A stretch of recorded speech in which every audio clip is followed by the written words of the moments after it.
Alors, 1 Pierre 1, 6 et 7. C'est là ce qui fait votre joie, quoique maintenant, puisqu'il le faut, vous soyez attristés par un peu de temps par diverses épreuves, afin que l'épreuve de votre foi, plus précieuse que l'or périssable, qui cependant est éprouvé par le feu, ait pour résultat la louange, la gloire et l'honneur lorsque Jésus-Christ apparaîtra. Amen. Que Dieu bénisse sa parole. Amen. Demeurons debout pour le moment de louange et chantons ensemble « Jésus, je te confie ».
Seigneur, ce que je réclame.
Avez-vous déjà fait des prières dangereuses? Comment est-ce qu'une prière peut être dangereuse, vous allez dire? Une prière dangereuse, c'est celle-là que vous regrettez lorsque Dieu commence à y répondre. J'ai fait plusieurs prières dangereuses dans ma vie. Et j'en ai eu qui ont été répondues avec fracas, effectivement. Juste pour vous donner un exemple, un jour, certains connaissent cette histoire, certains d'entre vous connaissent cette histoire, mais au début, lorsque je suis devenu chrétien, je faisais partie d'une compagnie et j'étais associé avec des gens qui n'étaient pas chrétiens.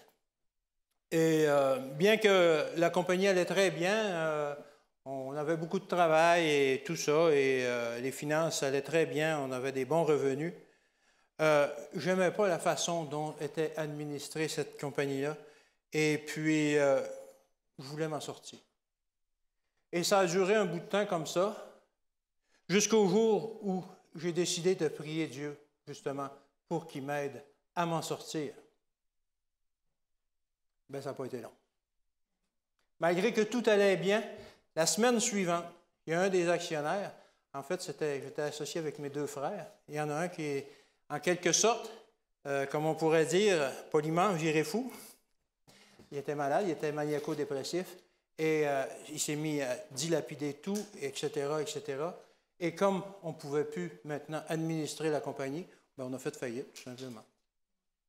Alors, ça s'est réglé. Mais dans ma tête, j'ai dit, hey, Seigneur, c'est pas ça que j'ai demandé, là. J'ai juste demandé de sortir, je n'ai pas demandé que la compagnie fasse faillite. Mais il a dit, mais est-ce que tu es sorti maintenant? Oui. Oui, mais on va perdre beaucoup d'argent. Oui, mais est-ce que tu as déjà manqué de quelque chose? Non. Ben, tu es sorti maintenant, j'ai répondu à ta prière. Et puis, effectivement, je n'ai jamais rien manqué de quoi que ce soit par la suite. Mais effectivement, ça a été une prière dangereuse que je ne savais pas la façon dont Dieu allait y répondre. Et quand il a répondu, ça a été avec fracas. Et puis là, à ce moment-là, on se recule un peu, puis on dit hey, « T'as peu, là, va pas si vite, va pas si loin. » On est un peu surpris. Il y a d'autres personnages dans la Bible qui ont fait des prières dangereuses. On retrouve ça dans Exode 2 au verset 23. Exode 2, verset 23. Ça dit ceci. « Longtemps après, le roi d'Égypte mourut, et les enfants d'Israël gémissaient encore sous la servitude et poussaient des cris. Ces cris que leur arrachait la servitude montèrent jusqu'à Dieu. » Et cela nous dit aussi au verset 24 et 25, « Dieu entendit leurs gémissements et se souvint de son alliance avec Abraham, Isaac et Jacob. Dieu regarda les enfants d'Israël et il en eut compassion. » Dès cet instant, au moment où Dieu a entendu la prière des Israélites, il a mis en œuvre un plan qui allait finir par faire dire aux Israélites, vous retrouvez ça dans Exode 16 au verset 3, Exode 16 au verset 3, les enfants d'Israël leur dirent, « Que ne sommes-nous morts par la main de l'Éternel dans le pays d'Égypte, quand nous étions assis près des pots de viande, quand nous mangions du pain à satiété, car vous nous avez menés dans ce désert pour faire mourir de faim toute cette multitude. » Et il disait ça même avant d'avoir entrepris leur périple de 40 ans dans le désert. Ils n'appréciaient pas du tout la façon dont Dieu avait répondu à la prière qu'ils avaient faite au début. Et ils dirent même un peu plus, un peu plus tard au cours de leur errance, Nombre 11, verset 20, Nombre 11 au verset 20, dernière partie.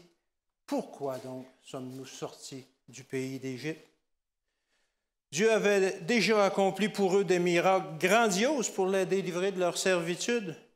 Cependant, dans la chaleur du désert, devant la difficulté de se rendre dans ce pays, dans le pays que Dieu leur avait promis, ils regrettaient déjà d'être partis d'Égypte. Ils en étaient même à souhaiter ne jamais avoir demandé la liberté. La vérité, c'est que s'ils avaient su ce à quoi ils s'exposaient lorsque Dieu répondrait à leur prière, probablement que si leur servitude avait été un peu moins douloureuse en Égypte, ben, il n'aurait pas fait la prière, il aurait choisi de rester là en Égypte. Et lorsqu'ils se sont plaints à Dieu, mais qu'est-ce que Dieu a fait? Ben, il a rendu leur situation encore pire. Malgré tout. Parce qu'on a besoin d'apprendre. Et malheureusement, c'est par l'épreuve généralement qu'on doit apprendre. Est-ce que nous sommes différents des Israélites que Moïse a fait sortir d'Égypte? Est-ce que nous sommes différents aujourd'hui? On aime bien le penser, je crois, mais on n'est pas si différents que ça. On aime bien vivre notre vie comme elle est présentement et on a tout prévu normalement pour notre avenir, etc. Et puis, si les choses ne se déroulent pas tout à fait comme on l'a prévu, bien, on a déjà prévu un plan B, ou un plan C, et peut-être même un plan D. Notre vie est relativement confortable et les épreuves que nous vivons sont tolérables. Donc, on n'aspire pas trop à du changement et on n'a pas nécessairement envie de faire des prières dangereuses. Parfois, cependant, quand on réalise notre piètre condition spirituelle, il nous arrive de murmurer une prière dangereuse. Par exemple, « Seigneur, fais ce qu'il faut pour me sortir de ma condition de péché. Rends-moi plus près, plus comme Jésus, ou mon Dieu, je te servirai, peu importe où tu me demandes d'aller. » Ou encore, « Seigneur, enlève de devant moi tout ce qui m'empêche d'être en contact avec toi. » Ça, c'est des prières dangereuses. Et vous savez quoi? Dieu est plus qu'empressé de répondre à de telles prières que toute autre prière. Parce que Dieu veut vraiment que l'on change, que l'on vienne de plus en plus semblable à lui et que l'on ait finalement la liberté. Vous trouvez ça dans Galates 5 au verset 1. Galates 5, verset 1. Dieu désire nous délivrer de notre esclavage. C'est pour la liberté que Christ nous a affranchis. Demeurez donc fermes et ne vous laissez pas mettre de nouveau sous le joug de la servitude. Alors, lorsque vous avez fait une prière dangereuse, il ne faut pas faire comme les Israélites, de demander de retourner en Égypte. Comme les Israélites à cette époque, nous ne savons pas que cette dangereuse prière, ce que cette dangereuse prière va nous demander. Mais souvent, quand on fait une prière dangereuse, ça implique qu'il va y avoir beaucoup de changements dans notre vie. Pour changer notre caractère, soyez assurés que Dieu va faire ce qui est nécessaire. Il ne va pas juste claquer des doigts puis vous donner un nouveau caractère, mais il va faire tout ce qu'il faut pour l'éprouver, justement pour qu'on prenne conscience de nos travers, de nos caractères, et que l'on choisisse de changer et de devenir effectivement plus semblable à lui. Bien entendu, il est prêt à nous aider là-dedans. Il est prêt à anéantir une armée ou deux. Il est prêt à ouvrir une mer ou deux pour nous laisser passer comme les Égyptiens. Mais quand viendra le chaleur du désert, par contre, qui va brûler en nous les choses que l'on doit se libérer, ben, c'est nous qui va sentir, qui va trouver qu'il fait chaud. Et puis que ça peut être douloureux de trouver la liberté. Mais la vraie liberté, ça demande d'avoir la foi, et la foi grandit le mieux lorsque c'est par l'adversité, dans le terreau de l'adversité. C'est pourquoi nous nous retrouvons alors dans l'adversité plus que l'on aurait pu l'imaginer quand on fait des prières dangereuses. Notre désert est si chaud que nous avons maintenant de la difficulté à faire le lien entre notre situation présente et la prière que nous avons faite au début avec tant de sincérité pour nous changer. Nous nous pensons complètement abandonnés et que les promesses de Dieu que Dieu nous a faites ne semblent plus qu'un mirage décevant. À ce moment-là, lorsque nous ne pouvons plus compter sur nos forces, c'est à ce moment-là que notre prière va se réaliser. C'est aussi à ce moment-là que Satan va nous inspirer le désir de retourner en Égypte. Nombre 11, verset 5. Nombre 11, verset 5, c'est ce que les Israélites disaient. « Nous nous souvenons des poissons que nous mangions en Égypte et qui ne nous coûtaient rien, des cocombres, des melons, des poireaux, des oignons et des eaux. » Alors on veut retourner, les Israélites voulaient retourner en Égypte. Et c'est à ce moment-là que peut-être nous aussi, lorsque Dieu va commencer à répondre à notre prière dangereuse qu'on va avoir faite, que l'on va vouloir retourner à notre situation antérieure où on était bien, où ça ne nous demandait pas nécessairement de changer. Mais c'est à ce moment-là aussi qu'il faut résister, qu'il faut se rappeler la promesse de la terre promise, comme Dieu avait fait aux Israélites. Il leur avait fait la promesse de la terre promise, qu'il allait y arriver un jour. Elle est là devant nous et par la grâce de Dieu, on va y arriver. Malgré la douleur, malgré les épreuves, ce que nous avons demandé à Dieu nous sera accordé. Cette période d'épreuve est aussi nécessaire que temporaire. Dieu devait, en réponse à la prière des Israélites, non seulement les faire sortir d'Égypte, mais il devait aussi sortir l'Égypte des Israélites. C'est ça qu'il a demandé le plus de temps. Faire sortir les Israélites d'Égyptiens, on a eu juste à anéantir l'armée, ouvrir la mer pour qu'ils passent, puis après ça, il était parti.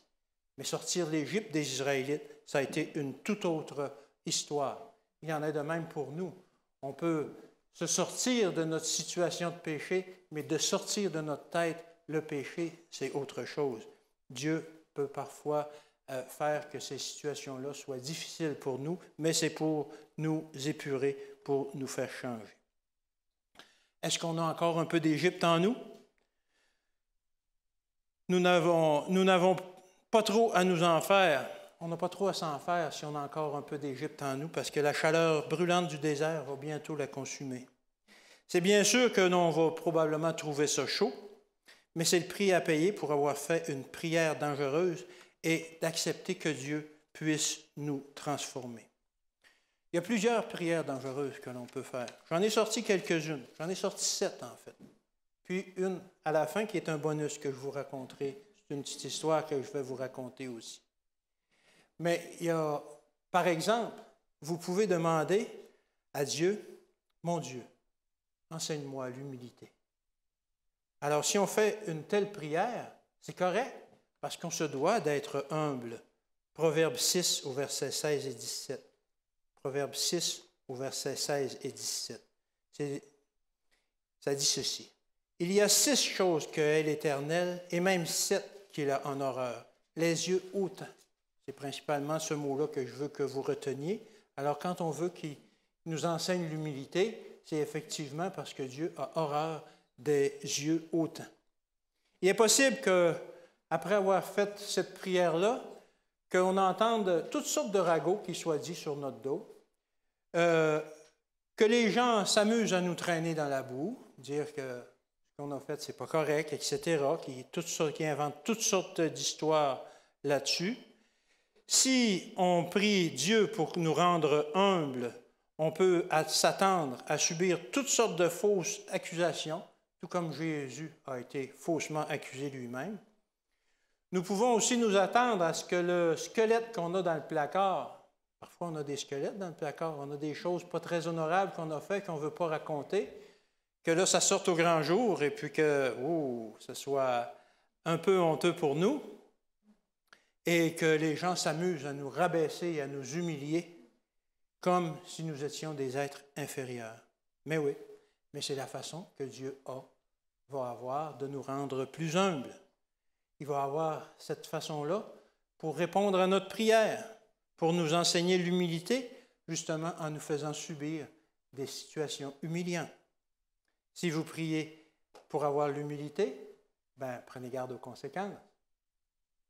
Mais je ne vous dis pas ça pour vous décourager, je vous dis ça pour vous encourager à faire ces prières-là, parce qu'on doit passer par là à un moment donné. Une autre prière que vous pouvez faire, une prière dangereuse, mon Dieu, apprends-moi la patience. Et si nous prions pour avoir la patience, préparons-nous à subir toutes sortes de situations irritantes comme on n'en a jamais vécu.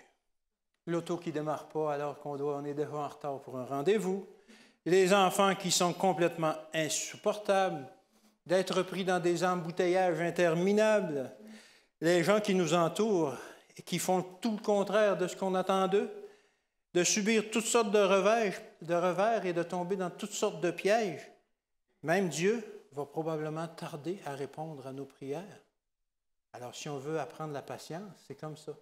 Je pense que je devrais faire cette prière-là moi-même. Une autre prière dangereuse que j'aurais pu faire, que je me devrais de faire, parce que j'ai besoin effectivement d'apprendre la patience à l'occasion, parce que dans les embouteillages, moi, c'est très difficile pour moi. Mais Dieu n'a pas d'autre moyen de nous enseigner la patience que de nous mettre dans des situations insupportables où on devra justement s'en remettre à sa puissance pour être patient avec les autres, être patient avec les situations auxquelles on se trouve.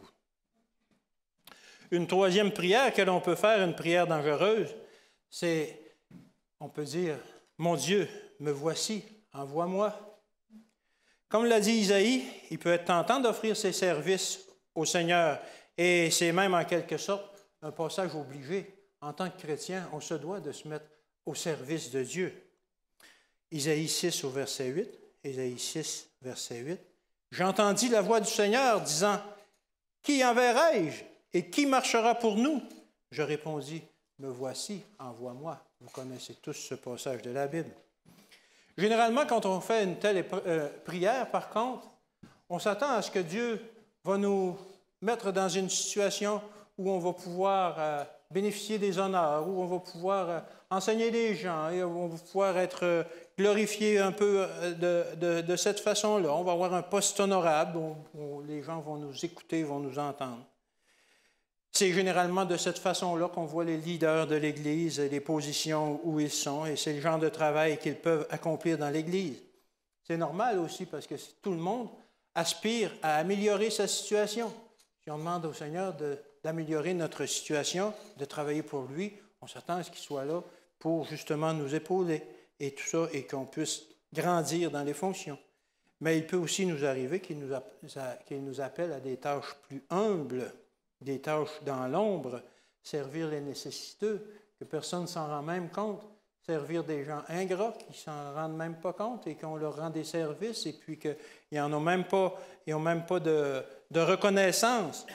Et il se peut même qu'on doive utiliser nos maigres ressources justement pour aider ces personnes-là et pour pouvoir accomplir le travail que Dieu nous a confié. Et là, on se dit, mais Seigneur, je veux bien travailler pour toi, mais je ne veux pas m'appauvrir, je veux quand même que les gens le reconnaissent un peu. Imagine-toi mon orgueil, là, regarde. Mais c'est ça.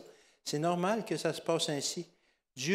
Pour Dieu, il n'y a aucun travail qui est ingrat ou qui a moins de valeur que les autres lorsque c'est fait pour accomplir, pour toucher des âmes qui sont autour de nous. Chaque âme est importante, peu importe sa position. Et c'est pour ça que lorsqu'on fait une telle prière, on peut être appelé justement à aller dans les bas-fonds et aller chercher les enfants justement qui en ont le plus besoin. Et c'est comme ça. Alors, peut-être qu'on ne sera pas appelé à être pasteur en charge d'une église, mais plutôt d'aller dans les endroits les plus reculés et les moins honorables, justement. Alors, c'est une autre prière dangereuse qu'on peut faire à Dieu. Et généralement aussi, lorsque l'on fait une telle prière, « Seigneur, envoie-moi », il va y avoir deux positions qui vont s'offrir à nous autres. Une très honorable et une un peu plus basse. Laquelle est-ce qu'on va choisir? Est-ce qu'on va choisir les honneurs pour paraître devant le monde ou on va choisir d'aller vers les gens qui en ont le plus besoin? Une autre prière dangereuse que l'on peut faire, c'est « Mon Dieu, aide-moi à comprendre le besoin des pauvres ». Prière adéquate pour un chrétien, c'est normal de vouloir comprendre les gens qui nous entourent, les gens qui sont dans le besoin, les gens qui sont malades, etc., etc. Mais comment est-ce que vous pensez que Dieu va nous aider à comprendre le besoin des pauvres? C'est facile, il va tout nous enlever ce qu'on a. Après ça, vous allez comprendre comment ça se sent un pauvre. C'est pas grave pour Dieu, il peut nous en redonner tant qu'il veut. Mais par contre, pour nous, ça peut être grave. Et effectivement, cette situation-là, on a besoin de la comprendre à un moment donné dans notre vie, justement pour comprendre ceux qui sont malheureux, ceux qui sont dans le besoin, etc., etc. Si on ne les comprend pas, puis qu'on demande à Dieu de les comprendre, ça peut arriver qu'il utilise cette façon-là de nous aider à comprendre. Et comme je vous donnais l'histoire de la compagnie tout à l'heure, c'est pas long des fois. Vous avez juste à en parler à Job aussi. Vous en parlerez quand vous serez au ciel. Comment c'est pas long d'enlever les possessions que quelqu'un a pour le rendre pauvre. Une autre prière dangereuse que l'on peut faire, ça peut être ceci. « Mon Dieu, rends-moi semblable à Jésus. » C'est normal de faire cette prière-là. On aspire à ça, d'être de plus en plus comme Jésus. Mais honnêtement, là, cette prière-là peut ruiner votre vie. Du moins, notre vie telle que nous attendions de la mener. Peu après avoir fait cette prière, tout ce que nous avions si bien planifié, tous nos rêves risquent de se retrouver éparpillés à nos pieds. Et alors qu'on va essayer de recoller les morceaux de notre vie telle qu'on la connaît, bien, il va y avoir comme quelqu'un qui sort de nulle part puis qui arrive avec un bat de baseball puis qui redonne un coup dedans puis tout s'effondre encore. Parce que Jésus, justement, sa vie était un peu comme ça. Sa vie était de cette façon-là et il pouvait à peine prévoir quelque chose. Il n'y avait pas d'endroit où demeurer. Il n'y avait personne qui était avec lui et sa vie se déroulait un peu de cette façon-là. Il a dû renoncer à tout, non seulement à tout sur cette terre, mais à tout dans le ciel pour pouvoir accomplir sa mission. Et si on veut être de plus en plus semblable à Jésus, ça peut arriver aussi que nous devions renoncer à tout nous-mêmes pour être semblables à Jésus. Lorsque nous prions d'être semblables à Jésus, Dieu doit alors tout retirer, tout détruire ce qui ne ressemble pas à Jésus dans notre vie. Ce n'est pas un mal. Dieu doit agir ainsi envers nous. 1 Pierre 1, 6 et 7. 1 Pierre 1, 6 et 7. C'est le verset que l'on a lu tout à l'heure. C'est là ce qui fait votre joie, quoique maintenant, puisqu'il le faut, vous soyez attristés pour un peu de temps, par diverses épreuves, afin que l'épreuve de votre foi, plus précieuse que l'or périssable, qui cependant est éprouvée par le feu, ait pour résultat la louange, la gloire, l'honneur, lorsque Jésus-Christ apparaîtra. C'est pour notre bien que Dieu répond à une telle prière dangereuse. Une autre prière que l'on peut faire, une autre prière dangereuse, « Mon Dieu, augmente ma foi ». Nous aimerions bien que notre vie chrétienne soit basée sur un modèle terrestre. Si on pouvait dire, « Seigneur, j'ai besoin de plus de foi », et que, comme pour aller à l'épicerie, on part, on va au supermarché, on achète un petit paquet de foi, et puis tout ça, et maintenant on a plus de foi. Mais ce n'est pas comme ça que ça se passe. Dieu, pour augmenter notre foi, doit continuellement éprouver notre foi. Un chrétien doit augmenter sa foi continuellement, mais cela se passe à travers des épreuves que nous aurons à subir, des épreuves telles que nous n'aurons pas le choix de nous accrocher à Dieu pour passer à travers. C'est là que va se manifester notre foi, que va grandir notre foi. Dieu nous mettra même parfois dans des situations où nous remettons même sa bonté et son existence en question. Si vous demandez à Dieu de vous donner plus de foi, bien vous allez peut-être même remettre l'existence de Dieu en question. Parce que justement, il va vous faire réfléchir, il va vous faire travailler votre foi jusqu'à ce que vous soyez convaincus. Cependant, lorsque ces situations se présentent, c'est par la prière, par la méditation, par la lecture de sa parole et aussi par la contemplation de ses bienfaits qu'il nous a toujours accordés et de la façon dont il ne nous a jamais laissé tomber qu'on va pouvoir augmenter notre foi. C'est un mal nécessaire. La foi doit être testée pour grandir et pour être démontrée. Parlez-en à Job ou à Abraham. Eux autres, ils l'ont été testés leur foi. Une autre prière dangereuse que l'on peut faire et que l'on se doit de faire aussi. Mon Dieu, donnez-moi la victoire sur le péché et la tentation. Trompez-vous pas. C'est sûrement pas en enlevant tout désir de péché en vous et toute tentation devant vous qui va répondre à une telle prière. Ce n'est pas en enlevant tout ça et en vous attachant, en vous ficelant comme un saucisson avec une corde pour que vous ne puissiez rien faire qui va répondre à cette prière. C'est plutôt le contraire. Vous serez alors inondés de tentations et d'occasions de péché. Rassurez-vous cependant. 1 Corinthiens 10 au verset 13. 1 Corinthiens 10 au verset 13. Aucune tentation ne vous est survenue qui n'ait été humaine. Et Dieu qui est fidèle ne permettra pas que vous soyez tentés au-delà de vos forces. Mais avec la tentation, il préparera aussi le moyen d'en sortir afin que vous puissiez le supporter. Dieu prépare déjà pour nous un moyen de résister à la tentation et d'éviter de pécher. Chaque victoire que l'on va obtenir va nous renforcera. Chaque victoire nous aidera à comprendre que le péché n'est pas inévitable et que par la puissance de Dieu, on peut en être délivré. Cependant, pour obtenir de telles victoires, on doit se tenir devant Dieu, devant le feu de l'ennemi et y résister. Il n'y a pas d'autre façon d'obtenir la victoire. Il n'y a pas de victoire sur le péché et la tentation sans combat. Il faut absolument combattre pour obtenir la victoire sur le péché et la tentation. Il y a aussi, je vous en ai nommé 7, mais il y en a aussi une autre prière extrêmement dangereuse qu'on peut faire. Mais cette prière-là, qui est faite avec foi et confiance, pourra vous rassurer dans votre relation avec Dieu toute sa vie, toute votre vie. C'est une prière que j'ai faite personnellement il y a 25 ans maintenant. Et je suis content que Dieu n'y ait pas encore répondu. Mais je sais qu'il va y répondre un jour. Je sais par la foi que Dieu va y répondre un jour à cette prière-là. Cette prière-là, à ce moment-là, quand j'étais tout jeune chrétien, je me sentais très près de Dieu. Et je savais que si je faisais cette prière-là, que Dieu est fidèle et juste et qu'il l'accomplirait un jour. Ça fait 25 ans, puis il n'a pas répondu encore. Puis je suis bien content. Vous allez voir pourquoi. Cette prière me vient d'une histoire que j'ai entendue à l'époque. Cette histoire se passait en France, durant la Deuxième Guerre mondiale. Il y avait un Français, un homme, il avait une famille, il y avait des enfants. Il était nouvellement converti et puis là, il était pris dans le tourbillon de la guerre. Entre ses croyances, qui disaient de ne pas faire de violence, et la situation que vivait son pays, toute la violence que les soldats, la conquête de la France et toute la violence que les soldats allemands avaient envers son peuple, bien, il se demandait quoi faire et finalement, il est entré dans la résistance. Alors, il se battait contre les Allemands, il faisait des offensives et du sabotage contre les Allemands. Sa famille était très inquiète à ce sujet-là, parce que justement, eux non plus ne comprenaient pas trop la situation et il avait peur que finalement, il se fasse prendre, il se fasse fusiller et ou finalement qu'il délaisse sa foi ou qu'il arrive un grand malheur comme ça et dans le tourbillon où il était pris, il en vienne à perdre son salut.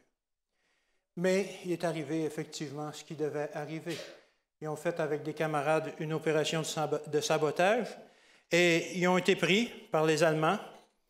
Et vous savez qu'est-ce qui arrivait dans ces situations-là? C'était pas long qu'ils ont été tous fusillés, lui et ses compagnons, au grand désespoir de sa famille. Sa fille racontait cette histoire-là peu après. Et on remis à sa famille ses effets personnels, finalement, sa dépouille et ses effets personnels. Il y avait bien peu de choses dans ce qu'il léguait, tout ce qu'il y avait dans ses poches, un canif ou peut-être, ou peu importe, quelque chose comme ça, quelques possessions négligeables, puis il y avait aussi ses vêtements. Et sa fille, en pliant ses vêtements pour les serrer, elle s'est aperçue qu'il semblait y avoir un papier cousu dans la doublure de sa veste. Alors, elle a décousu le papier et elle l'a lu. Et il y avait dessus une courte prière, quelques mots, qui disaient ceci. « Seigneur, prends ma vie au moment où je serai le plus près de toi. » Alors, cette courte prière a rassuré sa famille. Il savait maintenant que Dieu avait répondu à cette prière et qu'il reverrait un jour leur Père. Lors du retour de Jésus, ils seraient à nouveau réunis tous ensemble. J'ai longtemps réfléchi à cette prière-là, parce que moi, j'étais très près de Dieu à ce moment-là. Mais on ne connaît jamais l'avenir. J'étais un jeune chrétien dans la trentaine d'années. J'avais une famille, une femme, 3 enfants dans le jeune âge. Et je me disais, est-ce qu'un jour, je vais toujours rester près de Dieu comme ça? Est-ce que je vais toujours rester accroché à Dieu? Sinon, il serait bien mieux de me prendre tout de suite. Mais s'il me prend tout de suite, qu'est-ce qui arrive avec ma famille et puis tout ça? Je veux vivre encore, moi. Je veux connaître mes enfants, mes petits-enfants. J'aimerais ça vivre encore un bout. Alors, j'ai longtemps réfléchi à cette prière-là. Et ça n'a pas été facile de prendre la décision de la faire, parce que vous savez que quand vous faites une prière avec foi, c'est sûr que Dieu va y répondre. Et là, je me disais, si je fais cette prière-là, est-ce que je vais m'écrouler tout de suite, mort? Ou est-ce que ça va être dans 6 mois ou dans 5 ans? Je ne sais pas. Alors, c'est une grosse décision à prendre quand même. Même si on a confiance en Dieu beaucoup, c'est quand même, ça a été pour moi une très, très grosse décision à prendre. Et j'ai fait cette prière-là. Et je ne me suis pas effondré. Je ne suis pas mort. Je suis encore là. J'ai connu ma famille, j'ai connu mes petits-enfants. Et Dieu n'a pas encore répondu à ma prière. Mais je sais qu'il va y répondre un jour. Je ne l'ai jamais refait et je l'ai fait une fois. C'est suffisant. Je sais que Dieu m'a entendu et qu'un jour, il va répondre à ma prière. C'est en quelque sorte une alliance personnelle que j'ai faite avec Dieu à ce moment-là. Bien sûr, j'ai l'alliance qu'il nous propose dans la Bible, c'est-à-dire qu'il nous donne son Fils pour nous sauver, mais j'ai en quelque sorte une alliance personnelle où il m'assure qu'il va me prendre au moment où je serai le plus près de lui. Et au cours de ma vie, je me suis déjà détourné de Dieu, effectivement. J'ai eu des moments difficiles, j'ai eu des moments où je me suis beaucoup posé de questions et je me suis interrogé, où je me suis en quelque sorte détourné de Dieu. Mais cette prière-là m'est toujours restée à l'esprit. Et chaque fois que j'étais loin de Dieu, je me disais, « Ah Seigneur, tu ne m'as pas pris encore.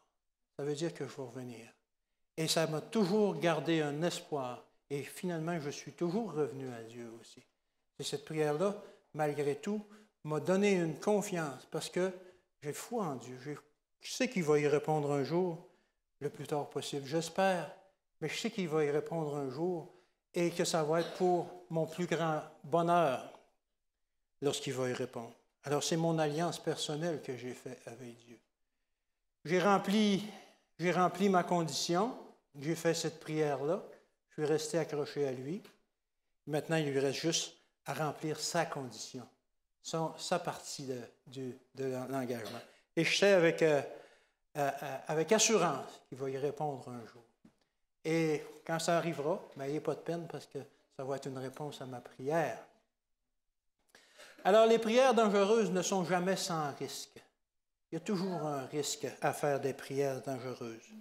Mais ces prières dangereuses, ces risques sont plutôt liés à notre nature humaine qu'à la volonté de Dieu. Dieu désire que l'on fasse des prières dangereuses. Dieu désire que l'on se mette dans le feu de l'action, que l'on fasse ces passages oubliés qui vont nous transformer, qui vont nous permettre de grandir, qui vont nous permettre de nous rapprocher de Dieu, qui vont nous permettre d'être de plus en plus semblables à Jésus. Les prières dangereuses sont des instruments par lesquels Dieu peut agir sur notre sanctification et nous préparer à nous accueillir comme ses enfants lors de son retour.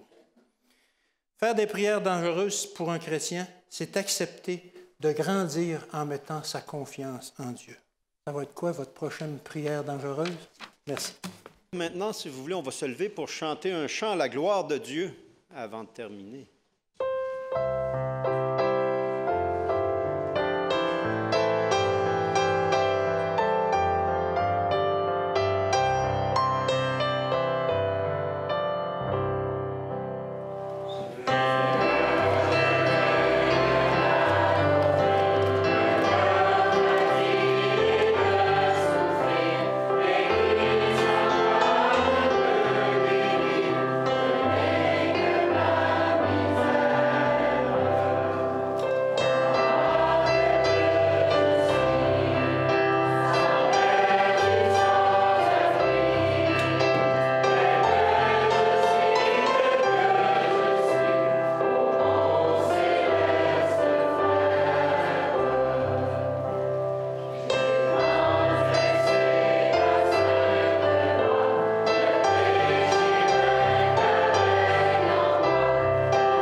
Oui, Seigneur, donne-nous l'audace.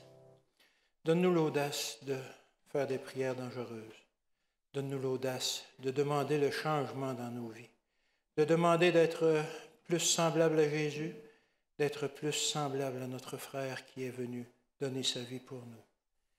Seigneur, donne-nous l'audace, mais donne-nous aussi le courage d'accepter la façon dont tu vas nous transformer. Seigneur, on te demande de nous purifier, et c'est au nom de ton Fils qu'on te le demande. Amen. Amen.